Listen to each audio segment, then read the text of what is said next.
Welcome to the Dialogue by Wirepoints, connecting the dots between our economy, government, and people. And now your hosts, Ted Dabrowski and Mark Glennon. Welcome to the Dialogue Wirepoints podcast. Ted Dabrowski from Wirepoints, and I'm joined by my partner, Mark Glennon, who is the founder and executive editor. And today we've got, let's say, a subject that's very important to so many people these days, given what's happened in schools. And I could give the short version of it. We've had the many failures of decades of education where too many kids can't read and write as they go through school. We've had the COVID debacle where we've had remote learning that has really impacted way too many kids, and particularly those kids of minority households. We've had the mask mandates. We've had the vaccine mandates. We've had all kinds of stuff. And of course, then we've got critical race theory and sex education being forced on younger and younger kids in more and more aggressive ways. So there's a lot of demand for what I'd say school choice or school freedom. And we're lucky to have today two people that are very engaged in that, both from the American Federation of Children. The first one is Walter Blanks. He's a national press secretary, and he's got an amazing story to tell about how he went through school choice. And Nathan Cunneen, who's a communications associate, and they are both here to tell us a little bit about the story, about their stories, a lot about what they do and how they're trying to make school choice happen across more of the country. And together, they've been working together as School Choice Boyz with a Z, and they're trying to get the younger generation engaged in this, which is fantastic. You know, they're the ones that benefit from it. So the young people are the ones who should have the biggest desire for school choice. So let's just get into it. Both Mark and I have been avid pushers of school choice. We love the freedom that we think it would provide. But instead of talking about it, Walter, let's just take us through your story, because your story is one that's been told. You've had a chance to tell it at the White House, all over the country. And not too long ago, you were a kid struggling from what I understand, a low-income household in Ohio. So how did your life change, move, totally transform itself? Yeah, well, first off, Ted, thank you so much for having the boys on. We really appreciate it. We often say that we will go far and wide to share our experiences in the hope that more children receive the kind of opportunities that we did. And so, growing up in the inner city of Columbus, Ohio, I was surrounded by poverty, crime, and low expectations. Really rough neighborhood. Most of my friends who didn't live in my community fell asleep to their parents, singing them lullabies. Or I had one friend his dad would read off his current stocks that he was looking at, and things like that. Very, very happy homes. My brother and I were falling asleep to gunshots within our neighborhood. So it was a very tough living environment. And I'm number 2 of 6 children. So in any family, that's quite a toss up there. But I was in a different school almost every year. My parents tried public schools, charter schools, community schools. I even homeschooled for a little bit, and nothing really seemed to work out.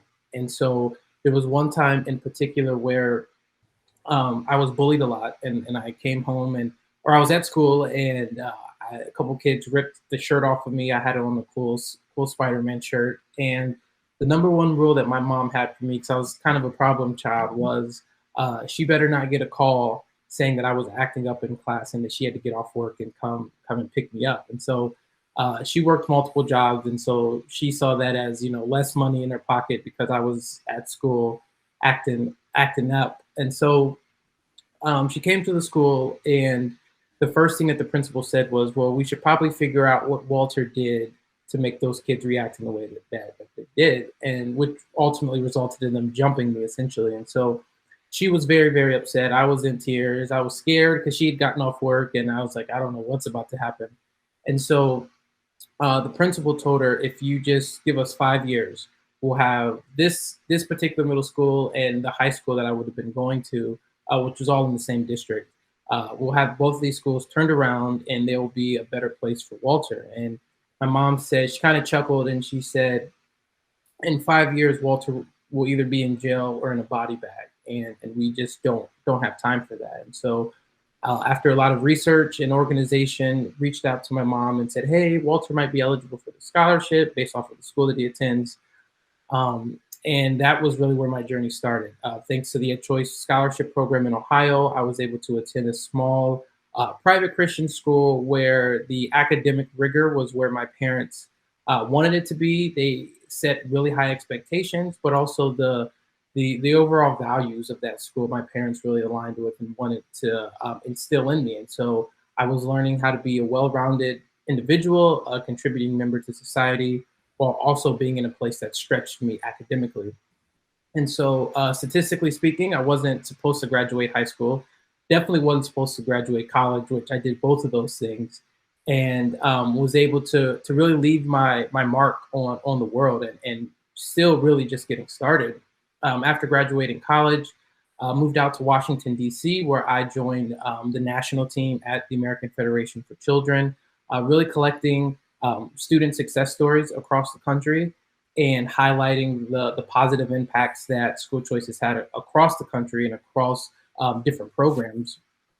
And like you alluded to, 6 months in on the job with very little policy knowledge or experience, found myself at the White House, sitting right next to President Trump, where I told him that I was essentially coming for his job and that he was on notice, which everyone absolutely loved. And the really cool thing about my story is just that there are millions of students across the country who are in the same position that I was in, desperate, looking for a way out. They hate the school that they're in, and they deserve options, and they deserve opportunities that I had. And so that's what I believe in. School choice is more than a talking point or a polarizing issue. It's something that I've lived, and it's something, when you break it down to its core, it's something that we all should agree on, and that's regardless of where you come from, your zip code, how much money your parents make, that as a student, you should have access to the best educational environment that fits your needs. And so Nathan and I have been touring the country, speaking on behalf of students and parents, and I'm really honored to be fighting and on the front lines of this cause. Hey, Walter, when I heard you speak the other day, I noticed you said that you guys didn't know about school choice. You didn't know about it. Your parents didn't know about it. So how exactly did you find out about school choice and somehow let it impact your life like it did? Yeah, it was really just, coincidence, act of God, whatever you want to call it. It was a random cold call from the Black Alliance for Educational Options. This just said, hey, we're just reaching out to as many parents and families as we can. And then it was funny because I interned at School Choice Ohio for 2 summers while I was in high school, where I was literally doing the same thing, cold calling families and saying, hey, your child, we got your information from the Department of Education. Your child might be eligible for this. And so I think the first step in contacting parents and families is just knowledge, right? Just letting them know that this option could be available. Every single student that was in that public school was eligible for the scholarship because it was a low performing school and had been for decades. And so the first thing is just battling that, right? And is sometimes, like you said, boots on the ground, door knocking, and putting that knowledge into the hands of parents and families so that they can make that decision for themselves. Well, Nathan, what's your story, and how does that differ from Walter's? And of course, you're in a different state. You grew up in Florida. Walter's in Ohio, so Florida is known as maybe the best state for school choice in terms of all kinds of access, different programs. I was looking at the Ed Choice site today, and it's amazing how many programs they have. And if there's a state that Illinois should be copying from, it's that one. Yeah, that's absolutely right. Florida is, really the high standard for what a state should be doing in terms of school choice around the country. And that certainly impacted my story. In a lot of ways, my story was parallel or opposite to Walter's. I actually started off in private school using a school choice scholarship as early as first grade. My parents were able to get me a Florida Tax Credit Scholarship, which is the biggest program in Florida. And for 8 years, I used the Florida Tax Credit Scholarship to access a really great education that pushed me academically, The teachers and the staff and the faculty really invested in me, in building me up as a child. And after eighth grade, I kind of took it all for granted. I didn't really understand how great of an opportunity I'd been given. And I begged my parents to let me give up my scholarship to attend our big local public school because I wanted to play sports and be a football star. And after about a year of begging, my parents finally gave in and let me give up my scholarship so that I could attend the school. And just very shortly after arriving there, I realized what a terrible decision that I had made. Because although by every metric that one might look at, that school was considered to be a good public school, it just wasn't the right fit for me. I really struggled academically. I struggled socially. I struggled morally. And 2 years later, after my sophomore year, I ended up begging my parents to let me return again to a small Christian private school where I had grown up. But we couldn't afford it. So once again, we needed the assistance of the Florida Tax Credit Scholarship Program. So one of the things that I always make sure to emphasize is school choice saved me twice, but for millions of other kids around the country and thousands of them right there in Illinois, they never even have that opportunity once. So ended up finishing out my high school career in private school and then went off to college and eventually joined the American Federations for Children's Future Leaders Fellowship Program, which takes school choice beneficiaries like Walter and I and trains us to be professional advocates for the very programs that helped us access a great education. Guys, Mark Glennon here, and man, is it nice to see young people like you, and you are young. We can see you, but I doubt you're half my age, but then you go by the School Choice Boyz, by the way. That's a moniker you might see for these two guys. But man, is it inspiring and wonderful to see folks like you out there doing the work you're doing. Give us some sense. We're fighting this battle here in Chicago and Illinois. You do it full time, however, and you got a pretty good feel on the pulse, I would think, for kind of what resonates, what doesn't, in terms of messages. We got to get to especially the Democrats in Chicago, frankly, where they're very aligned with the public unions, which are against school choice, and we got to go over their heads and get to the general public on this. As you guys said, a lot of people don't even know what it's about. But what tips can you give us for what kind of messaging will work, and how do we do that? Sure. Well, first of all, I think we've seen a big change in the last 2 years for certain. It really took a tragedy to cause this, but because of COVID and the education conditions that existed during COVID with school closures and, virtual learning. And in the case of Chicago, teachers union strikes as early as last January. Those events really awakened the public in a big way, and parents are waking up. And while we still think it's certainly true that a lot of people don't understand sort of the nuance about what school choice really is, I would very strongly assert that a lot more people have caught on to this idea of education freedom than where we were perhaps 2 years ago. Exactly kind of what Walter already alluded to, the biggest part of our job is making it very obvious that the most powerful part of this equation is your personal stories, right? So if we want to talk about how do you message the school choice movement in a way that attracts, new people who might be interested in individualized education. Well, the most powerful aspect of that is whatever your education journey has been. For us, that was school choice. For others, it's homeschool, and for others, it's charter school. For others, they love their public schools, and we just want to highlight all of those numerable things. Yeah, the polls on this are absolutely remarkable. Nationally, it's overwhelming majorities. I mean, upwards of 80% support school choice. Obviously that's so large, it cuts across political lines, ethnic lines, income lines, everything. But Walter, I've never seen a poll though specifically about Chicagoans or African Americans in Chicago on that topic. Do you think they're ready to hear this? And they would be the primary beneficiaries. You want to talk about equity. Give them equality of choice. They don't have the choice. Us in the white bread suburbs, we got enough dough to have a choice if we don't like our public schools. They don't. Are they ready to hear that message, do you think? Oh, yeah, absolutely. I mean, I believe, speaking from, someone who's grown up in the inner city, I mean, they're the same across the country. And there are a lot of barriers outside of just knowledge, right? It's not a simple way to fix it. I mean, you're dealing with violence, you're dealing with low income, you're dealing with a lot of different things when it comes to, what's really going on specifically in Chicago. And so I definitely think, I mean, now more than ever, that people from the Black community or the minority communities are ready for that conversation.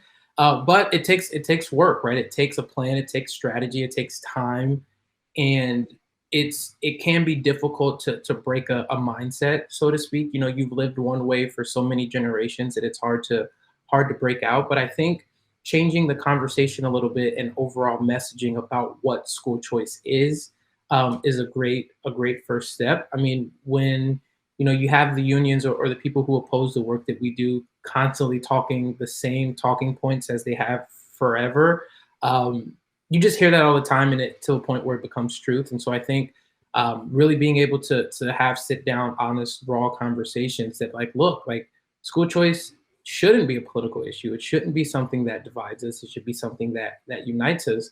And then taking it a step further, I believe that Nathan is a very masterful and thoughtful person when it comes to messaging around school choice. And he says all the time, not to steal your thunder, Nathan, but that, at the core of every single issue, whether it's a social justice issue, political issues, social economic issues, that education is at the core of all of that. And when you're able to make that, connect those dots, that, right, you want the violence and the crime to stop in Chicago, right? Education is a way to combat that, right? You have kids out in the streets, gunning each other down, or, hijacking people when they should be in school, right? So why don't we focus on engaging students at the academic level while they're young, keep them off the streets, keep them away from gang-related activities, and put them in a place where learning is exciting, learning is fun. To give an example, I had a couple friends in Columbus who were very, very smart. They figured out how to carjack vehicles with an app that they developed, right? And so I'm like, guys, why don't you create a system, an app that contributes to society, is wholesome, you're not risking going to jail for it. That stops carjackings. Yeah, that's what I mean. Right. And make a ton of money, right? More money than you can imagine, by creating this. And so and you can take care of your families, you can do all the things that you've always wanted to do, and it's legal, right? It's a legit way to do those things. And so the big thing, like I said, comes down to the mind shift and engaging at that level. But I think what it really comes down to is, you want to stop a lot of issues, you want to change society, it truly starts with education, with putting children in an environment and students in an environment where they can really thrive. Walter, Nathan, we're all being nice here. You're seeing generations of kids just being, however you want to put it, right, destroyed by not having the freedom to find a better school. You're seeing families get hurt. You're seeing, you mentioned the crime. You mentioned a lot of these kids who graduate from school, if they graduate, and even if they do, they're not really set to succeed in the private sector to make good money. So we're being kind of nice here. I go kind of crazy where, as Mark just mentioned, the polls in many places are showing what minorities are overwhelmingly in support of school choice now, especially after COVID. Why the heck aren't the politicians? Isn't it not just good policy, but good politics for them at some point? Or I think I know the answer of what's behind everything. But why aren't we getting angry? Why aren't more people as I mentioned, Decatur, Illinois, where the results are just pathetic. Just 2% of third graders can read at grade level. Why aren't people going crazy, and why aren't they demanding their politicians to make good decisions? What's blocking us? I mean, it really comes down to what it really comes down to is teacher union money and influence. And that's really sort of the hand moving behind the curtain. And I mean, in some way, to their credit, teachers unions historically have done a really great job of masking how really influential and powerful they really are. I mean, thinking about just a state like Illinois, I would strongly argue that you have a tough time getting elected to anything as a Democrat unless the teachers union support you. And we see evidence of that through the teacher union strikes in the city of Chicago in January, where they were able to hold basically an entire district with 250,000 students hostage because the power of the teachers union is significant and politicians want to get elected and they want to bow for that. I think the NEA's budget is between $1 and $3 billion in a given year, and 99% of those political donations go to Democrats. So I'm completely with you. This is something that we've scratched our head over a lot in frustration is when you look at the polls, when you look at especially minority voters who want education options, who want education freedom, and then on the flip side, the politicians aren't representing those desires in a way that is meaningful. And, so a big part of our job is combating some of the myths that they use to justify that opposition. So for instance, a politician who's against school choice might say something like, oh, well, public dollars for public schools. Okay, well, that doesn't really make any sense because we're comfortable with quote unquote public dollars going towards things called Pell Grants or Medicare or food stamps or the GI Bill. There's all these things that we're okay with using that money for, but when it comes to K through 12 education, there's all this opposition. And when you ask the reason why, you end up circling back around to, okay, well, it's these teachers unions who have this influence over politicians and are working to block any threat to their monopoly. Education freedom threatens the power dynamics that govern the traditional education system. And, for the key stakeholders who benefit from the status quo, they don't want that to change. Yeah, that's certainly our experience here is that the root source is public school teacher unions. And you're right. No Democrat in Illinois will stand up to any of them. If there is any other, at least weak opposition, it seems to me it might come in very prosperous suburbs where you have what are alleged to be, very good schools, and they are very good schools in many ways. So if I brought up this topic and Ted and I live in one of those districts with some people, I think they kind of scratch their heads and say, they're already paying very high property taxes for those schools. And they say, well, kind of what's in it for us? What does this do to our school here?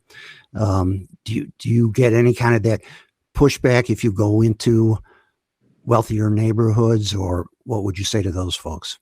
Yeah, we certainly do. I mean, across the country, and Nathan and I always come from the angle of, good policy is good policy for all of us, right? And we certainly shouldn't exclude people just because, they're not directing from it personally, right? And so, I mean, we all want an educated populace, right? We need businesses, right, to have educated people working them across the board. And so, would you want a doctor or you're a lawyer or whoever not up to par academically, right, when they're fighting for you? And so, one thing that we've also talked about is the importance of competition within a marketplace.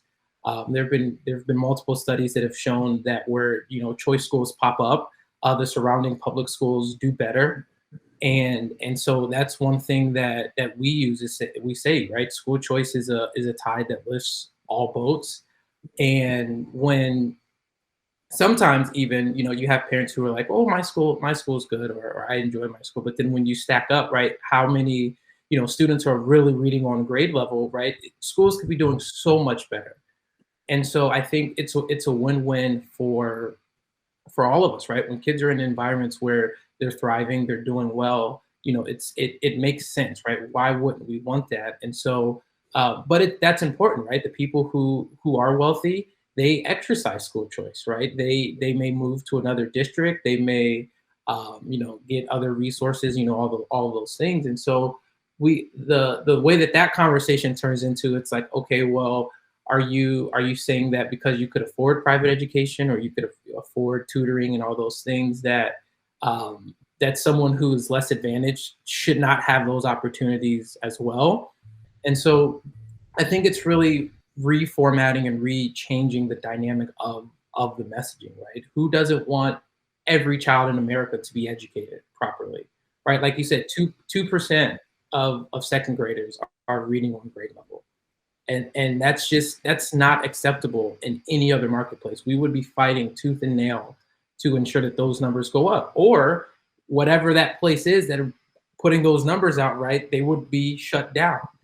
And so I think we often say that, when public schools don't perform or they fail, they get more money.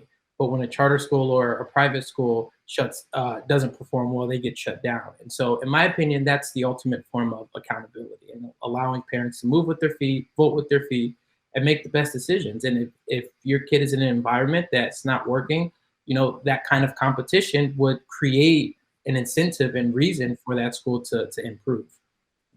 So Nathan, we're talking here about school choice, and that means that the public money that's already set aside for kids to go to school, instead of it going to the bureaucrats who run the system and to the unions who run the teachers union, we're saying that the money would follow the kid, right? So the kind of goes into his backpack, and then he's able to use that money at whatever school of his or her choice. So, you're in Florida. We talked about it being one of the best states for that. Let's imagine that most listeners today are from Illinois, and they're sitting here listening to us. I want them to understand just how broad school choice is in Florida, how easy it is. And you don't need to get wonky, but just kind of lay out the land for us there, where people can actually just go to different schools and find the one that suits them best. Sure. So, Florida has done a really great job over the last 20 plus years, starting small on school choice and then expanding almost every year to get a little bit bigger and bigger. And as we arrive here now in 2021, 2022, I don't have the exact percentage number in my head, but something like 60% of all Florida kids are eligible for some form of school choice, which is really just an incredible thing. And around 18% of the total student population in Florida is using some kind of school choice actively. There's about 500,000 students who are using school choice in Florida. So what that really does, and what's really super great about that, is it gives us the ability to study school choice at scale. It's not just sort of this niche program sort of thing where, there's a few thousand students that are taking advantage of tax credit scholarships or ESAs or whatever it is. We can look at Florida throughout this multi-decade history with hundreds of thousands of students participating in programs and really get an understanding of what that does for outcomes and for performance. And overwhelmingly, what we've seen from the evidence is that school choice increases your chances of graduating, increases your chances of going to college, it increases your academic outcomes, and it increases the quality of public schools when competition is instituted in the marketplace.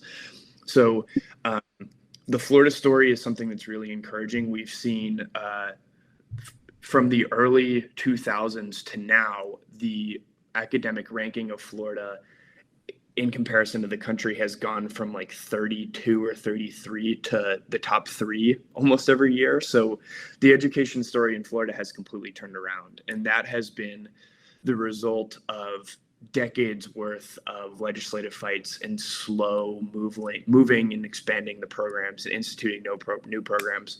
For the Illinois listener, I'd like to propose an alternative approach to that is, instead of going through the multi-decade sort of snail inching forward towards widespread school choice, it would be great if we could just get Illinois to pass, a gigantic bill that gives school choice to everybody immediately. I think Walter and I would agree that would be something we'd certainly be supportive of. But really, looking at Florida as a place to emulate is something that I very strongly would would suggest. Hey, Nathan, I want our listeners to know that in Illinois, we spend over $16,000 a student in the public school system. When you add up the state, local, and federal money, over 16,000, close to 17,000. In Florida, you guys spend less than 10,000. So It's about a $6,600 gap per student in spending. And yet Florida does as well or better on the national on NAEP test. So it's amazing that Florida actually does better or the same on most things, and yet they spend a lot less. And we can't forget that Florida has more low-income students than Illinois does, and I think it's about the same level of minority students. So you guys are doing a lot better with a lot less money. One of the reasons why you guys are attracting people, your taxes are low and your education system is providing choice. Yeah, and to take that that's certainly an amazing thing. And to take it even one step further, not only is Florida educating its students on less money than most, northern states around the country, but usually school choice programs are actually less than the total allotment of federal, state, and local money too. So school choice programs are, students who use school choice programs typically outperform their counterparts in the public school system, and they do that on even less money consistently across the board. Guys, is there any formal kind of schedule or program that's going to have you two back here in Illinois or in Chicago? Because I am absolutely certain that if people saw you, if we could get you on the media here, we'd win. What are our chances for getting you back here? You got other states to attend to, I know, but tell us what else you're doing. So we're, like you said, we're always on the road, always moving around, but there's a very high chance that we will be back in Illinois, back in Chicago. Kind of the way that we've structured what we do is, we're extremely flexible and fast moving. So, we're in a place in 24 hours if we have to be. And, that creates high chances that we'll be back in Illinois, in Chicago. Nathan, Walter, I got one last question for you. Mark, you may have another, but you guys, as you just said, travel across the country, and you see the big differences in cities and states, those that offer a lot of educational freedom, like Indiana next door has a very expansive school choice program where you guys are. I was looking at the Ohio and seeing all the programs. I was impressed with that. So here you go. You got Chicago, and I could say Decatur, I could say Rockford, I could say lots of places, but let's just stay with Chicago for a minute. Chicago South Side. So you got a family there, and they're concerned about the crime, as we all know how bad that's gotten recently. The schools, the level of corruption we've seen in Illinois. What's your message to them, especially you, Walter? I mean, you were in the inner city. You guys had to struggle and survive, and whatever your family's done to do that. What do you tell a Chicago South Side family, especially when you see what's happening in other cities and states across the country? Back to that whole 5 years kind of thing. What should they do? Yeah, and that's tough, because even though there's similar experiences, right? Everyone has things that I may not have experienced or thought about. But I think the biggest thing is that there is still hope, and not to give up. I mean, Nathan and I, a lot of organizations across the country are fighting and supporting this legislation. But I think for a parent, an action step that they can do now is get involved. Let your voice be heard. We need every single voice that we can in this movement. And I think a great example, as much as I try to be a hater against Florida, because Nathan always talks about it, a really good example of parent voices was when DeSantis won his election. And the importance of the role that Black moms specifically had in that race, because the program was being threatened. And then the same thing we saw last year with the gubernatorial race in Virginia. Youngkin was not the favorite to win that seat, but because he stood and fought on a platform for parents, that pushed him over the edge. And so for Chicago, you got to get involved. You got to make your voices heard. There's such strong opposition there. And we need as many parents across all races, across all party lines to come together and make sure that their voice is heard. And so when it comes time for elections and all those things, you have to do your research. You have to stay engaged, and you have to make sure that your voice is counted for and heard. And if parents need help, need options, feel free to reach out to the boys. We're willing to do whatever it takes to work with a parent. If we have to sit down with them one-on-one, right, and walk them through it. I mean, that's a lot of work and it will take a lot of time, but that's something that someone did for me when I was in that same exact position. And I definitely want to make sure that the boys are in a position to help in any way possible. So for parents, keep moving forward and make sure that your voice is heard. Yeah, boy, I think you really hit on something too, talking about the elections as a catalyst for discussion on school choice.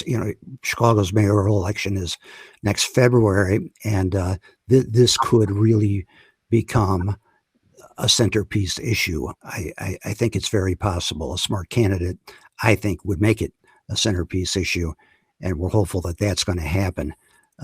This fall's election for everybody else, well, there's a lot of other issues competing for things like, crime and inflation and the collapse of Western civilization.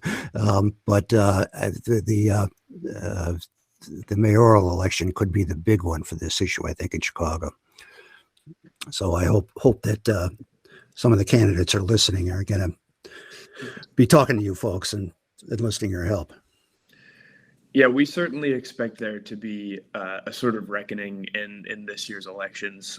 This will be the first, really huge election cycle since the onset of COVID education. And what we saw last year, even in the Youngkin campaign in Virginia, is that education played a huge role. Part of that, and I would encourage your listeners and anyone else, is to bounce off what Walter said, is it is really important to do your research about the candidates who are working to earn your vote. School choice isn't a partisan issue. There are lots of Democrats who oppose school choice. There are some Democrats who are overwhelmingly supportive of it.